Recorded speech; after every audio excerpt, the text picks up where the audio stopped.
mbokk yeeg xaritu téléspectateur ITV asalaamaaleykum dal leen ak jàmm ci seen bloc d'information La Totale di émission bi nga xamante ne ITV moo leen di koy dégtal ngir jubóole leen lu jëm ci wàllum actualité waaye it leneen loo nga xamante ne jëm na ci wàllum suqaliku waral ñu am ci plateau bloc d'information La Totale tey ki nga xamante ni mooy Lassana Gagny Sakho turam xam naa ñu bëri xam nañ ko moo fi nekkoon directeur u ONAS bu weesoo loolu itam nekk na tey jii nii foofee ci parti boobu ñuy wax parti PASTEF nekk ko nga xamante ni moom la ñu dénk lépp lu jëm coordination de suivi programme politique que mu nekk présidentielle législative mbaa sax élection locale waaye nag li gën a tax ñu invité ko tey jii ci plateau bloc d'information La Totale mooy casquette boobu nga xamante ne am na ko muy président sortant du réseau des alumni de l'école supérieure polytechnique asalaamaaleykum.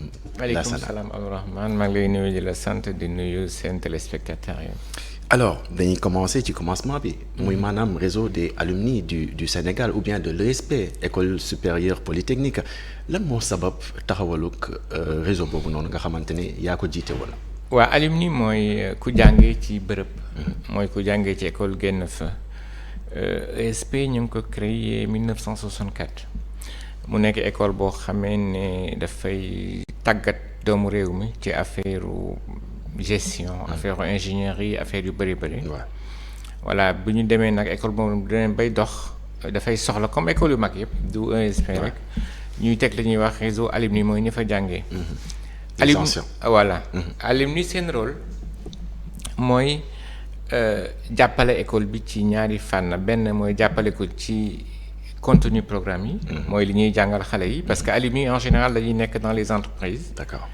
donc seet naka la ñuy lëkkaloo ak école bi pour programme yi ñu xaw ko adapté benn ci li nga xam ne dafay bokk beneen bi mooy xale yi nekk ci biir école bi jàppale leen di leen conseiller sur seen plan de carrière di leen jàppale du des stages ñetteel bi mooy participer li ñuy wax ci rayonnement école bi. d'accord. ESP boo gisee chaque année dañuy organiser li ñuy wax semaine polytechnicienne. te loolu réseau alumni daf si joué lu bëri parce que dañuy ñëw toog ak xale yi waxtaan ak ñoom ci àdduna ni muy doxee ci milieu professionnel ni muy doxee réseau alumni loolu lay jëriñ. waaw alors sànq maa ngi dégg si say kàddu ngeen ne da ngeen di xool noo leen di réadapter li nga xamante ne mooy programme yi. bu yàggul dara en tout cas dégg nañu ay élèves génn di wax ne en tout cas programme yi dañ ko war a changer mbir moomu noonu est-ce que méngoo na ak li nga xamante ne moom ngeen di def foofee ca ESP. est-ce que waaw méngoo na ak li ñuy def parce que li ñuy jàngal ci école. très souvent dafay am décalage bu mag ak li ñuy am ci biir entreprise ça fait que xale bu génnee bu demee liggéey dëgg la. avec le temps nañ ko jàppale ba mu taxawaat. mais lu gën mooy li nekk ci biir entreprise bi ñu koy jàngal ci biir. loolu nag moo tax ñun parce que ñun ñëpp dañu nekk ci biti mais dañuy liggéey. kon xam nañ lii nekk ci entreprise loolu moo tax ñuy waxtaan ak direction bi pour ñuy adapté. te yàlla defe na nañ ñu déglu parce que ñun ñëpp foofu la ñuy jàngee te dañuy fier génn fa. et très souvent.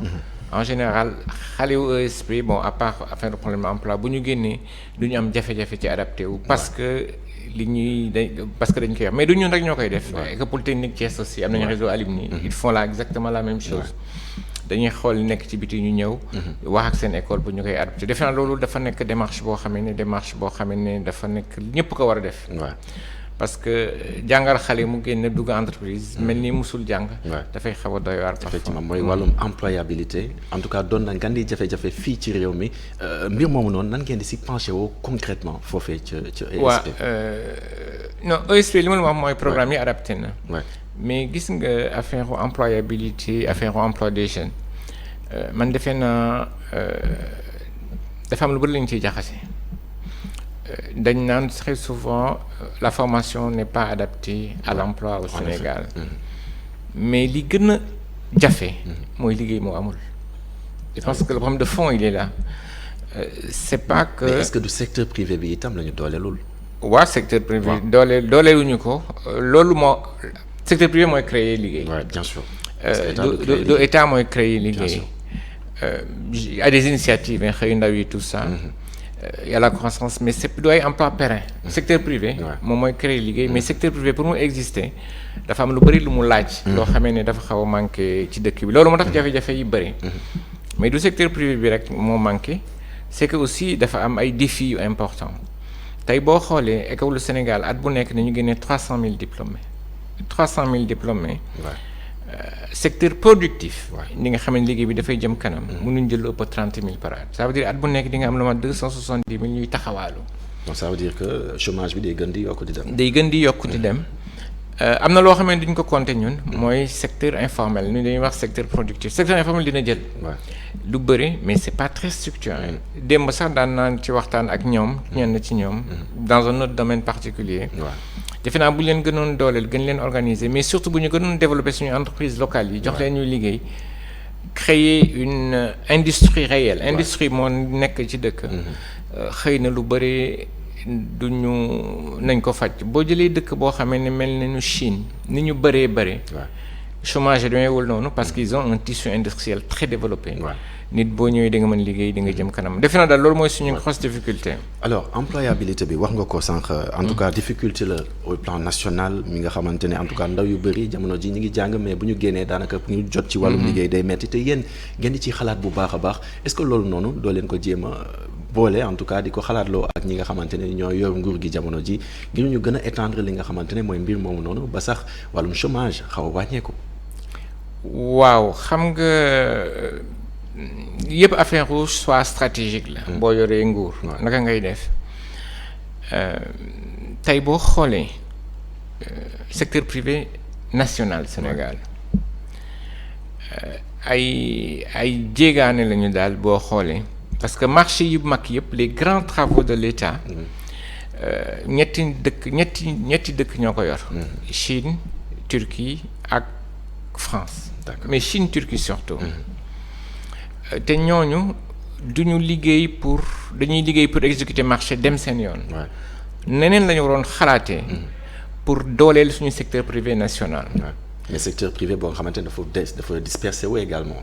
non loolu du ci problème. sama xel bu gàtt. d'accord. xam nga difficulté bi.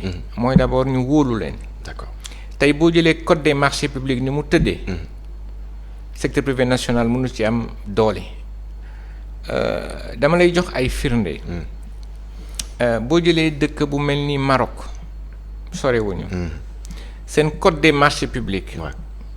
yow boo nekkee étranger. nga ñëw def offre. ma nekk marocain def offre sa offre financière dañ koy yéegal automatiquement de 15% pour permettre la. nga mën a liggéey. d'accord beneen bi. bu dee lu mel nii. dañ koy defar Maroc. yow nga gagné marché nga ne da ngay importer lu mel nii. duñ ko nangu. d'accord xam nga loolu lu muy indi. dafay permettre localement ñi toog mën na ne man kat mën naa développer sama production locale. voilà defe naa y a beaucoup de choses à faire. d'abord mais defe naa li war gën a jiite mooy. ñu jox confiance secteur privé national. d'accord la confiance d'abord. ba pare tu mets l'industrie au cœur de ta gouvernance ñaar yooyu boo ko defee sama xel bu gàtt mooy nañ jëm kanam gis nga 2000 ak léegi. le Sénégal s'est désindustrialisé. cela veut dire suñu industrie yu mag yëpp amul benn bu ci taxaw tey actuellement. moo tax ñu war a gën a xoolaat. et pourtant xam-xam baa ngi fii monsieur Sakho xam-xam baa ngi fii ndax ñi nga xamante ne ñooy ndaw ñi sax dañuy fësal seen xam-xam à l'étranger ci ay concours yi nga xamante ne en tout cas ñu ngi fay participer loolu tamit lan nga ci mën a wax. waaw gis nga xale yi defe naa yàlla may na leen lu bëri. li mu leen may d'abord benn mooy technologie bi dafa avancé. ñun bi ñu doon jàng man bi ma doon def sama diplôme d'ingénieur. yi amul woon. xaral nañu trop xale yi mais li manqué mooy taataan leen jàppale leen fan la ñu jëm. gis nga li ñuy wax innovation. moo am ci école yëpp. mais dafa yam ci école yi. lu manqué mooy def relation entre innovateur bi ak benn entreprise comme ça xale bi lu mu mën a créer. ñu mën ko commercialiser loolu amu fi. amu fi pour deux raisons benn mooy financer ñu mel noonu. kooku banque mënu ko financer parce que y a beaucoup de risques. ay yeneen fonds spéciaux ñoo koy financer. loolu amu fi suñu banque yi amul beneen bi mooy accompagnement état bi amul beneen bi mooy aussi comme ci li ma la wax amuñu tissu industriel boo xamee ne xale yooyu nañ leen mën jàppale loolu moo tax liggéey bi yëpp boo gis defe naa loolu aussi ci problème école yëpp la. effectivement dafay nekk du génn ci école yi man moo tax may wax innovation qui reste dans les éprouvettes parce que franchir guñu étape bi nga xamee ni innovation boobu mën nañ ko transformer ma jox la benn exemple rek am na benn xale bu ñuy wax Kébé tool bi moom moo gagné woon le prix du chef de l'État pour l'innovation en effet ñu jox ko prix xale boobu bu dëkkoon États-Unis tey kenn du waxati waxam te sénégalais la parce que suñu dëkk moo amul environnement buy permettre talent yi ñuy éclore en effet voilà ça c'est bien vrai loolee lépp dinañ ko gën a faram-fàccee ci kanam tuuti gannaaw xibaaru 18h45 yi lay doon suñu gan Lassana Gagny Sakho la ci kanam gannaaw 18h45 ñu dellu si plateau bloc d'information la totale à tout à l'heure. Ok, merci.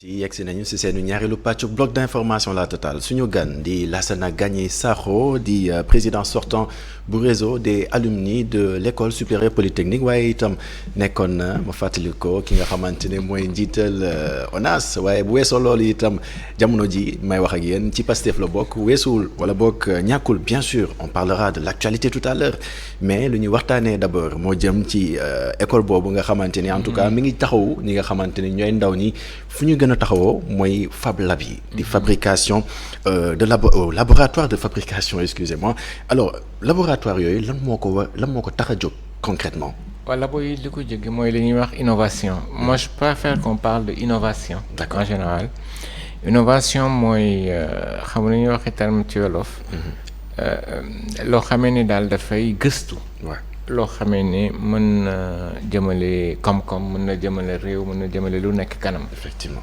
voilà boo xoolee dëkk yu développé yi ñu leen di classer en termes d'innovation dañuy seetlu ne ñi ëpp comme ñi nga xamee ni seen doom ñoo gën seen niveau de vie moo gën a élevé mooy ñi nga xamee ne ñoo gën a jëm ci affaire comme voilà innovation la mooy lu ñuy wax Fab Lab mais du école polytechnique waa Thiès am nañ ko defe naa ñaari école yoo xam ne école polytechnique yi voilà école yu bëri am nañ ko mais expérience bu baax la parce que dafay jàngali xale moo tax ñuy wax Fab Lab fan nga jëm suba liggéey moo xam ne c'est quelque chose de pratique en effet par rapport à boo génnee ci biti li ngay def la plupart du temps yenn projet yi foofu lañ koy njëkk expérimenté balaa ñu koy développé mais li ma la wax sànq rek difficulté bi tey mooy la relation entre les innovations yi ñuy découvrir ak le monde professionnel parce que lu bëri dañuy jum ci innovation mooy loo xamee ne dafay soppi lu amoon wala dafay defar loo xamee ne mësul am ñu def ko defar lu yees daal lu yees mais innovation aussi xam nga mooy lan mooy loo xamee ni suba mën nga ko jaay mu indi koom effectivement voilà lu ci bëri impact si nekkin voilà lu ci bëri nag dañuy def ay produits yoo xamee ne après li tubaab bi di wax commercialisation bi mënul am voilà mais innovation chaîne bu gudd la man nag lu bëri dañ koy jaawaate loolu moo tax sax concours yi ñuy def war nañ jëkk a xoolaat dañuy def concours yu bëri au niveau national waaw xam nga dañuy defee concours innovation lu bëri yu mel noonu mais très souvent dañuy def concours ba pare xale yi gagné après produit bi ñuy découvrir wala processus bi ñuy découvrir yem ci foofu dafay indi frustration parce que justement duñu dem ba jusqu'au bout mais innovation lu muy commencé di wax marché bi lay commencé. est-ce que du loolu mooy indi fuite de cerveau également waaw fuite de cerveau beneen c'est-à-dire da ngay créer benn mbir waaye fii nii duñ la valoriser ni mu waree finalement dañuy dem préférer dem ca bitim réew foofee nga xamante foofu lañ leen di valoriser ñuy jaay fa en tout cas seen xam-xam waaw c'est beaucoup plus complexe que ça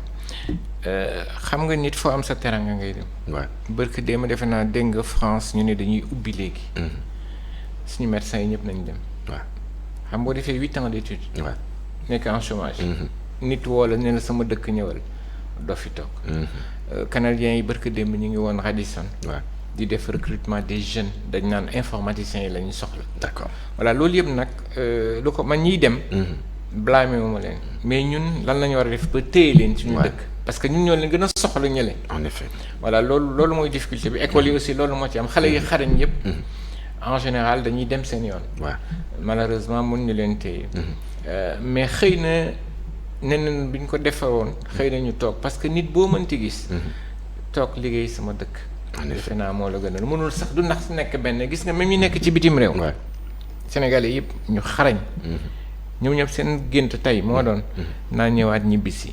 mais loolu pour mu am foog ñu changer suñu structure économique ni muy doxee. comme ça ku mën a ñëw liggéey. wala ku jàng li nga xamee ni mérite. mën na tax nga toog ci yenn position yi. en effet am na tamit ay concours yoo nga xamante ne en tout cas yenn étudiants yi ñu ngi siy participer. à travers Enactus. mbir moomu noonu yéen ngeen ci am taxawaay également. am na sax ñoo xamante ne Sénégal en tout cas dem na si sax ba yegg ci demi-finale yi ci mbir moomu noonu mais fasul malheureusement. waaw mës nañu sax gagné trophée Enactus. au niveau mondial. World Cup voilà. waa EST mosoon nañu ko gagné concours bu innovant la loolu lu muy wane. mooy li ma la wax sànq mooy xarañu xale yi mais xarañu aussi ñu leen di jàngal. loolu bu ñu ko fàtte. xarañu xale yi xarañu ñu leen di jàngal. au niveau mondial. xale yi dem bay def yenn yi. da nga yéemu ci yàlla sax. mais comme li ma la wax mooy foofu la yem. loolu moo manqué ci suñu dëkk mais du Sénégal bi defe naa lan mooy pexe bi finalement. bon pexe bi wax naa la ko sànq. doo loo xamee ne nag bu dee waxtaan wax dëgg sa la mën nga ko régler ci ñaari at ñetti at. mais processus bu long la. d'accord. loo mënti gis wax naa la ko sànq. foog mu ànd ak industrialisation. loolu loo mënti gis foog mu ànd ak industrialisation gis nga bi kii bi amee Covid bi. xale ESP yi mos nañ créer benn robot yow gisoon nga ko. en effet robot buy déplacé wu. day ñëw indil la. mais robot bi ci école bi lay yem. demoon na dëkk tubaab yi defe naa 2 mois après. non plus de 2 mois 3 mois après. dem ci benn restaurant que c'est exactement lu mel noonu. parce que mooy li ma la wax dafa am chaîne bu manqué. fii mooy loolu donc lu ñu war a def tey defe naa mooy ñu xoolaat suñu industrie ni muy doxee. en effet ñu bañ a nekk société de consommation uniquement. en effet ñu bañ a nekk société boo xam ne dafay créer valeur. gis nga pétrole bi tey opportunité bu mag la. xam nga nit lan moo tax muy ñëw ci dëkk di def xaalisam. ñaar benn mooy est-ce que doom yi ñi fa nekk am nañu xam-xam pour liggéey. te loolu defe naa am na fii. bien sûr. beneen bi mooy li tubaab di wax coût des facteurs de production. lu mel ni électricité. dafay tax loo defar parce que dañ nekk dans un monde de mondialisation. coût bi mën a wàññeeku nit ñi mën ko defaree sa dëkk. en effet ñun dañu bokk espace bu ñuy wax UEMOA. dem def sa usine Côte d'Ivoire. wala def ko Dakar benn la parce que ci ñaari dëkk yëpp. doo kii mais da ngay dem dëkk boo xamee ni lépp ci la gën a yomb. pétrole bi bu ñu amoon beneen approche. comme Qatar li ñu am. dëkk yooyu xëy na dina tax. réew mi koom-koom bi gën a jëm kanam. ban approche la ñu am boo xamante ne baaxul ci sa gis-gis. approche bi ñu am mooy approche su dëkku africain yëpp la ñu am. mooy dañuy exploiter jaay. alors que boo exploité woon. nga développer sa industrie localement. di nga attirer ay nit ñu ñëw. exploiter jaay xam nga ñan ñoo koy def. africain yi rek ñoo ko dese. loolu moo tax da ngay mës a ndóol. loolu moo tax bu ñuy wax croissance. nga basé ko ci ñuy wax matière première. loolu bu njëg bi wàccee rek sa économie dee boo demee dëkk mel ni Tchad dëkk mel ni Niger. même Nigéria peut-être dans une moindre mesure bari nañu pétrole. mais duñ ci gis seen bopp parce que dañuy produire jaay. d'accord boo jëlee Qatar bàyyi ma daanelee foofu. bu ñu découvrir seen pétrole. dañu toog 25 ans. ñaar fukki at ak juróom. doog ko commencé exploiter parce que ñaar fukki at ak juróom li ñu doon def. seet kan la ñu mën a liggéeyal. pour mu développer seen industrie localement ñu commencé. ñun dañu découvrir pétrole 8 ans ñu commencé exploiter balaa sax ñu xam ñaata jugement ñu signé ay contrats yu bëri defe naa loolu mooy nërmeel suñu économie ñun ñëpp. d'accord loolee tamit xam naa dinañ ci gën a yaatal. ci kanam tuuti mais dañuy des ci li nga xamante ne wax nga ko léegi. muy maanaam ñun dañu nekk société boo nga xamante wala bokk pays boo nga xamante ne en tout cas dañuy consommer plus mais dañuy produire du bëri. loolee nga wax léegi sa kàddu démb dama invité ko nga xamante ne xam-xamam daa màcc ci wàllum mbay mi. pourtant Sénégal mbay mi dafa doon loo xamante ne dafa am solo rawatina ci côté vallée bi mu xamal ma ni daanaka 240 000 hectares 140 000 yi dong la ñu aménagé 35 000 yi dong la ñuy utiliser gum 35 000 hectares yi mbir moomu noonu boo ko déggee ban jàngat nga ci am. waaw yàlla may na ma liggéeyoon dans un projet qu'on appelle projet de croissance économique. bu USAID c'était sur le riz. ci ceeb bi ni ñuy demee nii duñ ci mën génn mukk. waaw dañuy ndax lan exactement. voilà ndax li ñuy wax compétitivité yi. gis nga ceeb bi. boo ko jëlee ceeb. bu ñu bojjul. sac bi 50 kilos bi nga teg ko li ñuy wax borchamp ak ceeb bu jógee Inde ñëw dugg fii. nga teg ko. ceebu Inde bi mooy gën a yomb. xam nga tey fii boo yokkee ceeb bi. nit ñi yuuxu. ok defe naa loolu mooy li ma doon wax facteur de production c'est-à-dire amuñu filière bu compétitive loolu nu ñu koy fajee. waaw benn mooy ñun sénégalais ñu nangu ne. importation yi. ñu wàññi ko mais bu ñu wàññee importation yi. xëy na njëgu ceeb bi gën a yokk. loolu ci sénégalais bi la d'abord.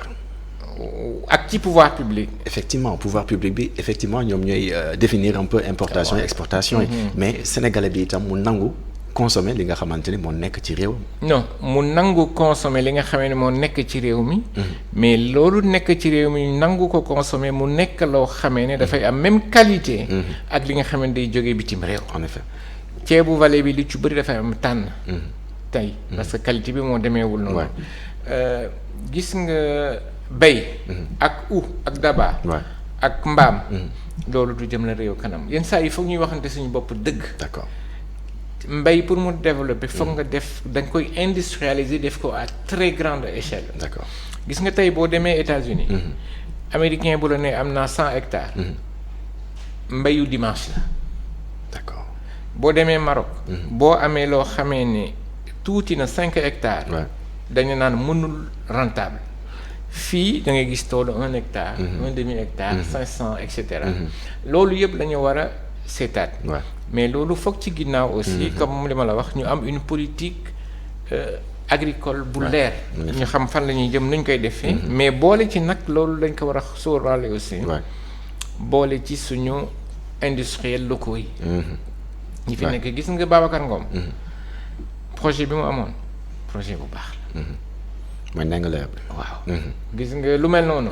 lu mel noonu lañu soxla ci réew mi. il faut que ñu industrialiser.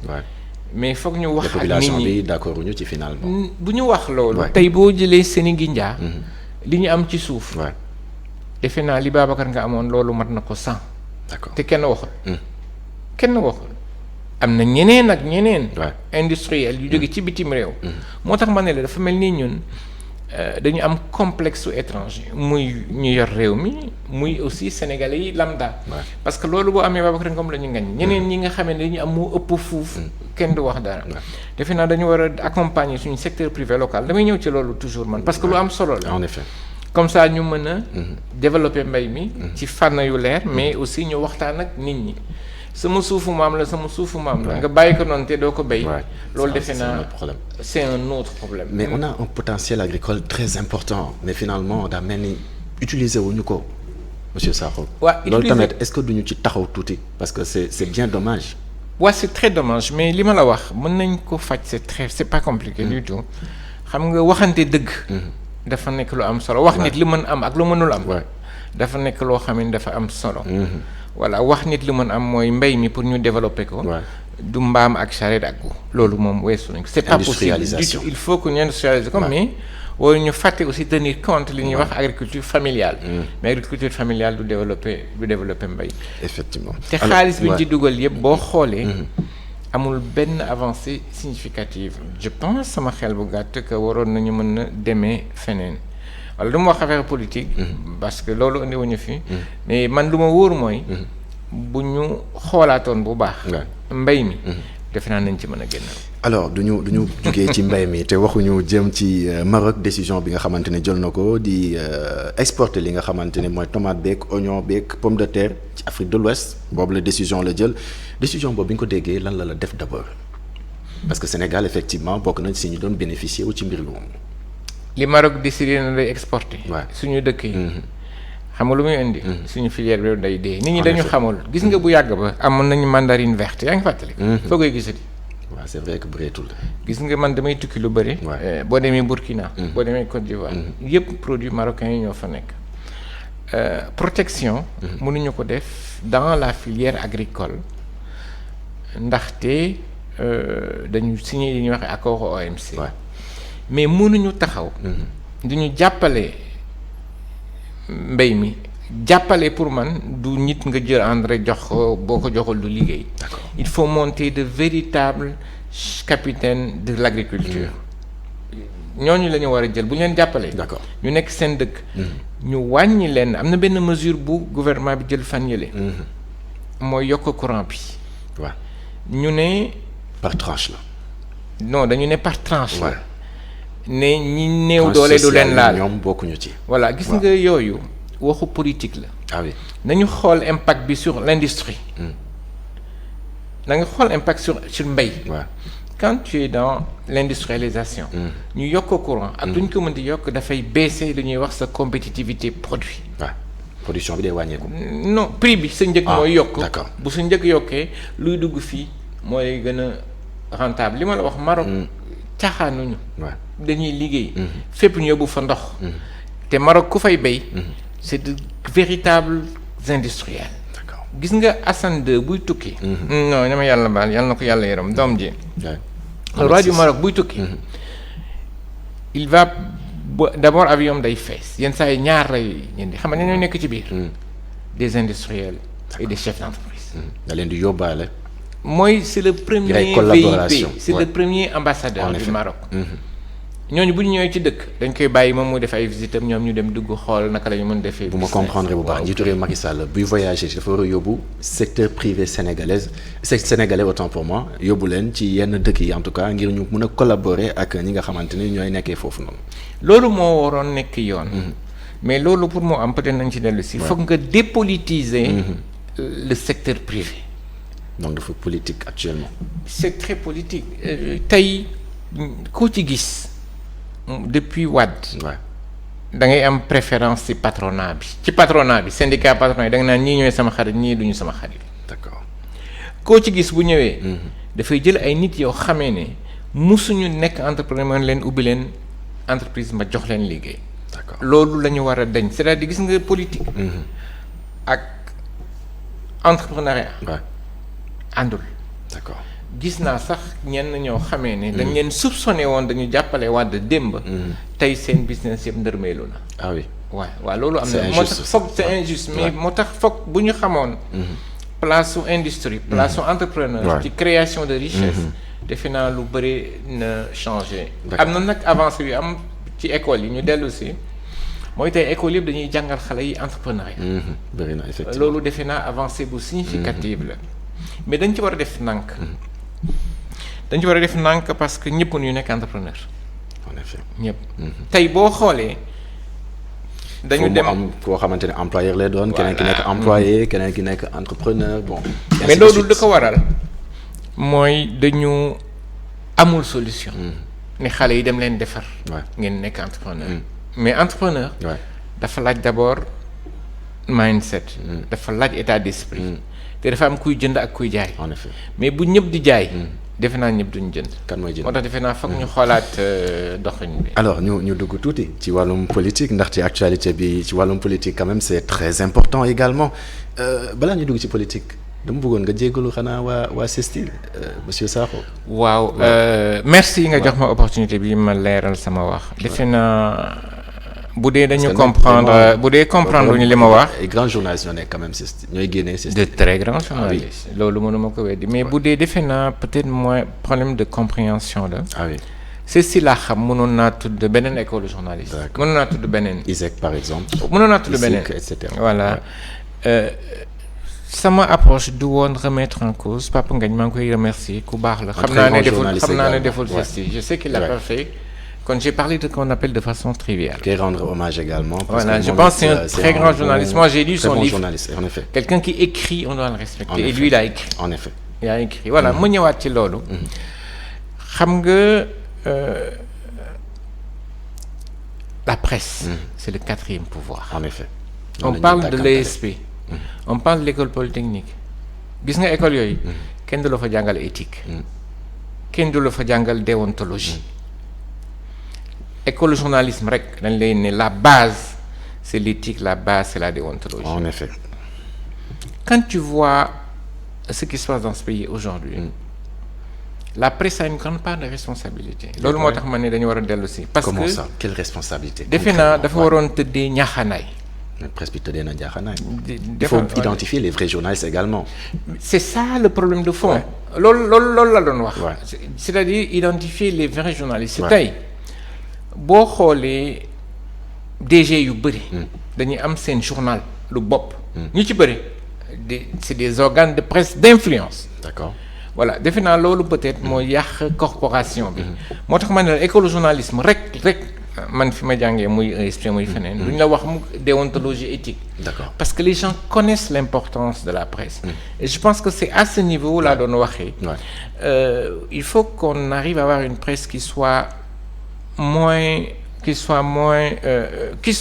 tëddee ñaxanaay loolu la ñuy mën a wax. alors man dama bëgg a préciser rek benn mbir monsieur Sakho dama jàpp ne quand même presse bi mi ngi def liggéeyam en tout cas les vrais journalistes font leur travail lu tax ma wax loolu mooy effectivement souligné ko yaa ngi naan dafa am ñoo xamante ne ñoo nekk ci presse yi. ñooy jiite yenn presse yi. mais loolu mënul signifier que ni journaliste bi du def liggéeyam nu mu waree loolu dama ko je tenais vraiment à préciser ça journaliste bi ak ki nga xamante ne en tout cas moo nekk ci bopp bi ça n'a rien à voir amuñu benn lien alors ki nga xamante moo nekk ci bopp bi. de gérer administration beeg et cetera le journaliste il gère le journalisme. c'est pas lépp li nga xamante ne en tout cas moo ci aju. mi ngi koy def. c'est pas tous les. parce que en fait étiquette boobu noonu dama koy dégg tout le temps nit ci di ko wax ci journalistes yi et les journalistes en tout cas ñi nga xamante ne ils sont clairement identifiés comme journalistes ils font leur travail convenablement. je suis d'accord avec toi sur le principe mais ma ni du patron de principe ñoo jël recul. C'est-à-dire dire que moi je gère derrière ce que mes journalistes écrivent, ça les engage. Naturellement, sa responsabilité est engagée. Mais tu as des journaux où le gars, il est là devant. Moi, j'ai eu un problème avec un journal, Yagana, mais je peux te dire une chose, Nakalamoudje. Quelqu'un m'appelle, me dit oui, il faut les gérer. Il faut les gérer comment? Il faut les gérer. Quelqu'un m'a dit ça. J'ai dit moi, je ne fonctionne pas comme ça. C'est pour te dire, mais quand je parlais d'éthique, de règles déontologiques qu'il faut respecter. Quelqu'un va te dire dëkk bi ñëpp noonu la ñu mel. Tous les corps de métier am na loolu. Mais la presse est tellement importante dans un pays parce que c'est un outil d'influence que war nañu xoolaat. Gis nga tey dañu naan et c'est ça le danger qu'on ne maîtrise pas. Les réseaux sociaux se sont beaucoup développés. Beaucoup, on est d'accord. Je suis bien d'accord. Il y a beaucoup de dérives. Xam nga lu tax parce que nit ñi dañu foog dans leur subconscient que ñii dootuma leen déglu parce que dañu fàtte loolu baaxul ci dëkk parce que la presse en ligne personne ne la contrôle en réalité. En effet. Voilà loolu daal laa bëggoon leeral. En effet. Je connais des gens peut-être yow xamoo leen qui sont sortis de CESTI qui étaient de très grands journalistes, les Mame Less Dia, les Mame Less Camara, etc. Il y en a toujours. Les Mamadou Gueye Kassé, Megui Maran Ndiaye, entre autres. Voilà, il y en a qui sont très bons. Mais quand on parle de ces gens que tu me cites là, en effet, ñooñu kenn du leen bind loolu nag. ñi ngi may wax noonu. ñi nga cité ñii. D'accord. ñi nga cité ñii. kenn du leen bind loolu kenn doon wax. Mais je pense qu'on peut, il faut essayer.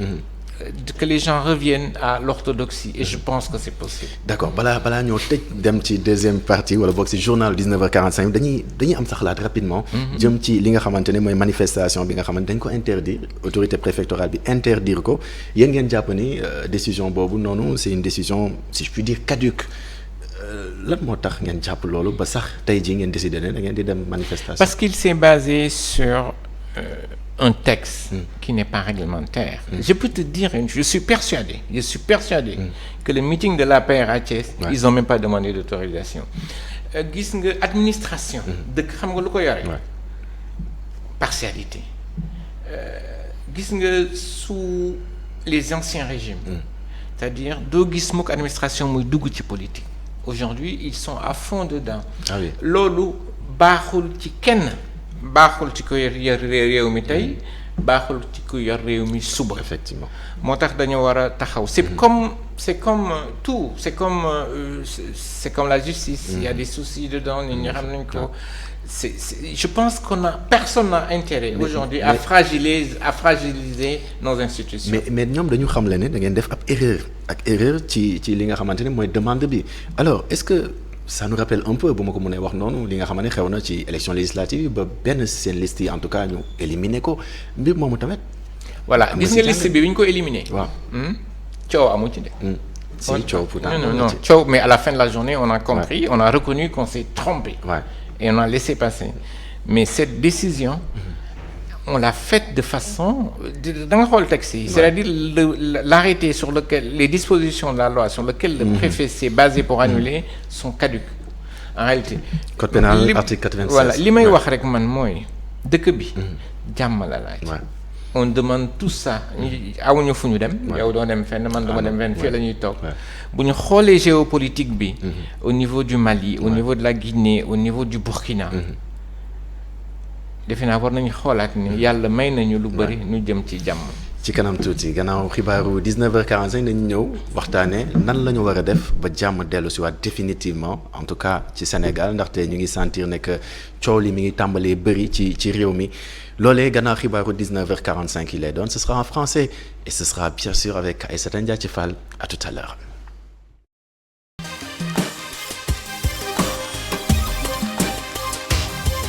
yegsi nañ ci seen ñetteelu pàccu bloc d'information la totale ma fàttali ne suñu gan mooy Lassana Gagny Sakho bokk ci parti Pastef ci troisième partie bi ñu am yéene waxtaan jëm ci wàllum politique alors Lassana Gagny Sakho en tout cas am na ab manifestation boo nga xamante ne bëggoon ngeen ko def finalement ñu gàntal leen manifestation boobu noonu ngeen ne woon da ngeen déposer recours en référé finalement ñu gàntalaat mbir moomu noonu est-ce que doyul woon ngeen gàntal benn yoon manifestation bi nga xamante ne bëggoon ngeen ko amal foofee ca Mbacké.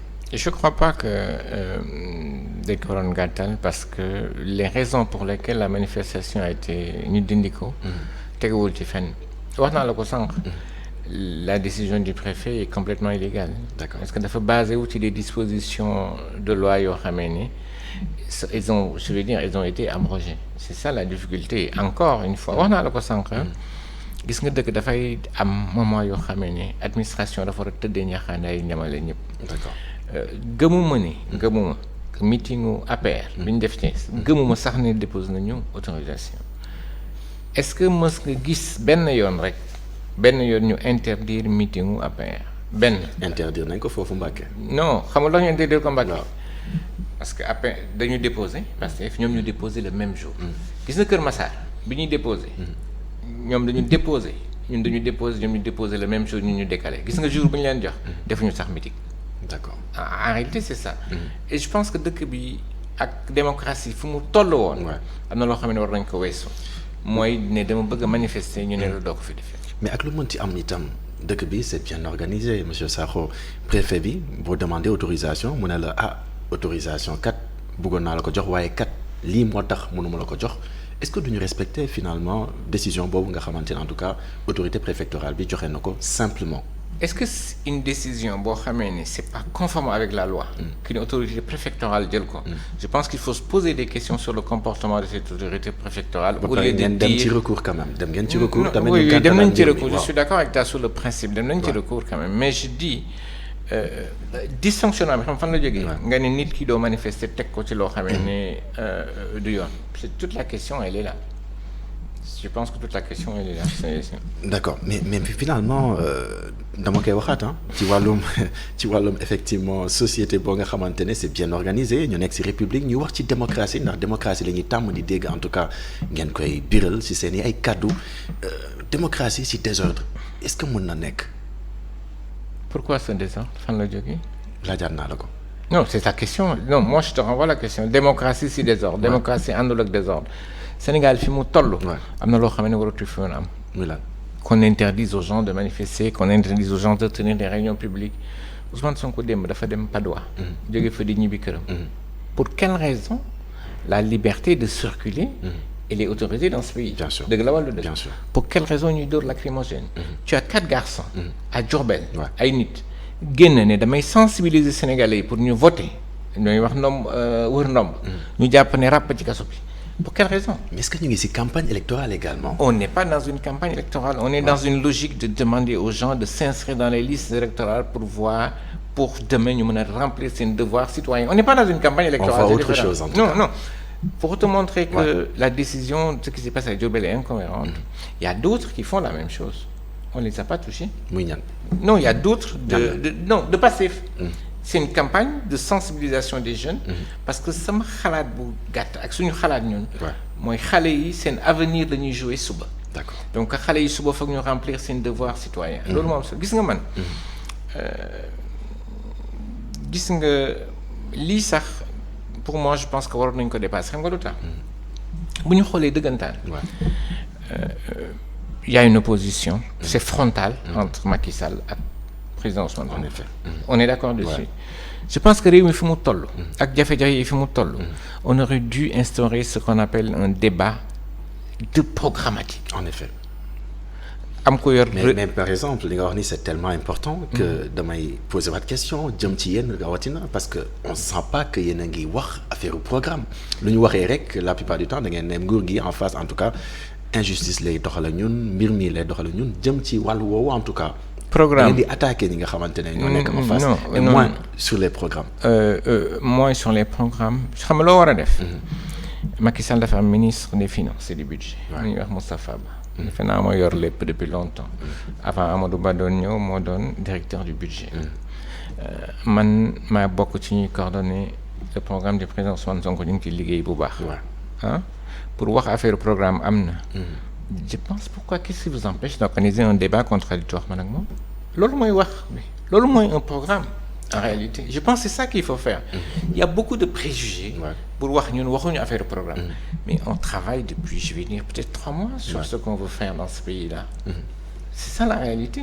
on n'a pas besoin de le crier sous tous les toits. en tout cas njiitu réew mi Macky Sall mi ngi def ay tournées économiques am. non mi ngi moom it pare en tout cas troisième mandat. je pense qu'il faut le prendre comme ça. mais bien sûr c'est évident que loolu lay def c'est ce qu'il est en train de faire c'est de dire comment je vais me préparer pour un troisième mandat. D'accord. Quand on parle de tournée économique. Je pense que balaa ngay tournée économique. ngi def ay inauguration. da ngay xool mais loolu yàgg na ko def. balaa ngay def tournée économique. je pense que ça aurait été bien. campagne ñuy wax conseil des ministres décentralisé. ce qu'il a fait à Thiès c'est la deuxième. je pense qu'il faut s'asseoir faire un bilan. D'accord. li ma diggee lan laa ci def. lan la avancé balaa may diggee waat 1500 milliards la diggee à Thiès. tu sais 1500 milliards c'est quoi. c'est pratiquement 25% du budget annuel du Sénégal xaalis bu fan lañ koy jëlee. pour une personne qui est supposée partir en 2024. c'est son droit. je pense mais je pense balaa ngay def tournée économique. ce qui serait bien c'est de dire li ma leen diggoon lan laa ci def beneen bi ma dellu ci si. loolu xaalis boobu besoin en investissement là également. loolu la wax. au fur et à mesure. non amuñu ko mettre en œuvre li nga xam ne mooy projet yi. peut-être mais mani xam nga lu amoon solo. mooy nit ñi toog. et je pense que la presse a un rôle très important à jouer. je pense qu'il faut pousser les gens. à discuter. programme qu'est-ce qu'on va faire. lan ngeen digg askan wi. comment vous les quand on vous pose même pas la question je pense que da ngeen war a taxaw xam léegi sénégalais yi ne man kat samay programme lii la par exemple président Ousmane Sonko war na mun a taxaw ak sénégalais yi ne leen programme bii laa am ak yéen te bii laa bëgg a doxal ngir yéen ngir Sénégal. est-ce que Macky Sall waru ko def. Macky Sall ay bilan lay. Non. Un programme politique est-ce que Macky Sall mu ngi koy def. je te pose la question moi je ne tourne pas autour du pot. on a un vis-à-vis c'est Macky Sall c'est tout. Est-ce qu'il le fait. c'est ce que je te demande comme question. est-ce qu'il le fait. gis nga loolu bu eggee. man waxuma sax président Sonko ma war a toog wax. ñaar ñi nga xam ne ñoo bëgg réew bi ñoo war a toog janoo. et je pense que c'est ça le rôle de la presse c'est-à-dire il faut qu'on sorte des débats puérils qui n'apportent aucune valeur ajoutée. au Sénégal on n'accepte pas ça c'est-à-dire débat bi nga xamante ne dañuy inviter ay candidats la plupart du temps élection yi ñu génn en tout cas ñu ngi doon jéem a am ñi nga xamante ne ñooy potentiel en tout cas adversaires yi tête de liste yi sax ngir ñu am débat mais la plupart du temps duñu ko nangu. je pense que la mooy difficulté bi c'est arriver à avoir un débat civilisé. D'accord. c'est ça qu'il faut je pense que c'est ça la grosse difficulté moo tax defe naa foog ñu changer suñu perception démocratie. naka lay doxee. on n'a jamais dit qu'on voulait pas de débat programmatique mosuñu wax bëgguñu ko. D'accord. mais da ngay wax ki nga xamee ni yéen ñaar yéen ne fii la ñu jëm. je te répète encore une fois. appelle son ministre des finances. nga woo ma ñu toog waxtaan. ñu wax affaire mbay mi wax nañ ci sànq xam nag yow. wax affaire xëy yu ndaw yi. wax affaire industrialisation. wax affaire investissement. et quand on revient sur les investissements malheureusement notre discussion est en train de tourner sur le plan politique. il y a des il y a des investissements qui sont de la. moi je dis qu'ils n'ont aucun sens. la plupart. D'accord. Comme lan par exemple lan nga gis ne que vraiment ay investissement la te amul njëriñ. ñaar laa wax ñaar. benn bi c'est le stade de Diamniadio. stade de Diamniadio. Abdoulaye Wade. D'accord. quand Barcelone investit pour faire un stade. de foot. dañu naan on va jouer chaque semaine 2 fois. 52 semaines par 2 mooy 152 par 2, c'est combien encore 4, ça fait 104. Il y a 104 matchs. D'accord. Au bout de 2 ans, 3 ans, je vais rentabiliser mon investissement. C'est comme ça qu'il fonctionne. Rentabilité bi war a am en tout cas mënul nekk si stade Diamniadio. Stade Diamniadio bi mu ubbee ba léegi ñaata yoon lañu fa football. Et tu as 125 milliards qui dorment assis. Pendant ce temps, tu n'as pas assez d'hôpitaux. Pendant ce temps, tu n'as pas assez d'écoles, etc., etc. Ça, c'est la première chose. Je pense que ça montre que on ne sait pas forcément serrer ce qu'on appelle les priorités dans nos pays. D'accord. Ça, c'est la première chose. Quand tu prends l'autre débat, c'est le TR. Ouais. Mais vous n'allez pas me dire quand même que TR bi amul njëriñ. Non, dañuy waxtaan. waaw dañuy waxtaan. waxuñu amuñu njëriñ. Ouais. Ils te disent toujours que la Banque mondiale a dit qu'on perdait beaucoup d'argent à cause des embouteillages. Ouais. 100 milliards par an ci Dakar uniquement. La Banque mondiale n'a jamais dit qu'il faut faire un TR pour régler le problème. D'accord. La solution nous appartient. On aurait pu délocaliser les populations, D'accord. déplacer les centres de production pour que nit ñi dem toog feneen. D'accord. Aujourd'hui, tu prends le TR, c'est un outil qui est ce qu'on appelle structurellement déficitaire. D'accord. Ils ont reconnu l'autre jour, comme par hasard. Sénégal waaw dañu wax barke démb ne TR bi mënul gagner xaalis. ñoom wax nañ ko seen bopp. te bi ñu koy lancé Mountaga Sy dafa ne TR bi c'est un investissement structurant defe naa foog ñu xam sax la mooy structurant defe naa ñoom sax xamuñu ko que rentabilité bi c'est entre 15 et 19% que dañu récupérer xaalis bi suba ñu tey barke démb ñu ne un transport public peut ne pas être. mais lu ñu xamul. mooy TR bi dañ ko dénk société bu ñuy wax SENTER. société boobu. SNCF moo ko moom. ñoom nañuy gagné xaalis. parce que ça c'est une société d'exploitation. état du Sénégal mooy perte xaalis. xam nga yebaate bi fan la gën a méttee. tubaab yi. dañu jéppi xeeb ñu ba nga xamee ne. D'accord. SNCF sax dafa ne du ma signé ak yéen directement damay créer beneen société bu signé ak yéen. C'est ça le problème. D'accord. Mais si on nous respectait, je pense qu'on aurait dû signer, peut-être même pas avec la. Moi, je n'ai pas de problème qu'on ait signé avec une société d'exploitation, qu'elle soit étrangère ou sénégalaise. Mais je pense qu'il faut qu'on se fasse respecter un peu. Alors gis naa ne da nga bëgg ñuy waxtaan souvent ci wàllum économique ci wàllum koom muy mbir bu am solo effectivement mais gis nga ne manifestation yoo nga xamante ne chaque fois ñu ngi koy amal loolee itam Sénégal da ciy ñàkk ay koom yu am solo ci tëj école yi tëj boutique yi ak mbir yu ni mel te li nga xamante ne en tout cas xew na ca Mbacké manifestation baa ngi wéyandi ba léegi foofu am na ay inconvénients économiques malheureusement yoo nga xamante ne mi ngi ciy am. mais loolu baaxul di instabilité dëkk ce qui va se passer waxuma sax école yi tëj investisseurs yëpp dañuy taxaw xaar. gis nga fii ba 2024 gis nga fi ma nga demandé ñu gàntal la nga ne finalement foog nga dem. à qui la faute mooy kii mooy xam nga à qui la faute ki nga xamee ne yow fu la neex nga manifester fu la neex nga dem su opposant ne dafay manifester nga ne ko du fi am c'est à celui-là la faute c'est personne d'autre. C'est à celui-là la faute. D'accord.